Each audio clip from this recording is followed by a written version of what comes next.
21st century has a dual challenge: eliminating poverty and tackling the climate change and its impacts. These are challenges that affect all humanity. We have 1.5 billion people below the poverty line, and they're becoming more and more vulnerable because of climate change and particularly extreme events. Asia, for example, is extremely vulnerable.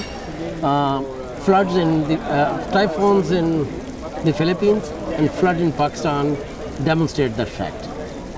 If we have a good focus, we can aspire to tackle poverty and climate change in one go by aspiring or dreaming, having an ambition to have zero emissions and zero extreme poverty. That would require peaking the emissions by 2030 and reducing the people below the poverty line at a very rapid rate. I think given the historical trend, it is possible and can be done, but will require fundamental changes in some institutional structure, financial allocations, and overall political will to move in this direction. Well, there'll be three things that we'll need to do in order to achieve a target that aspires zero emission and zero poverty.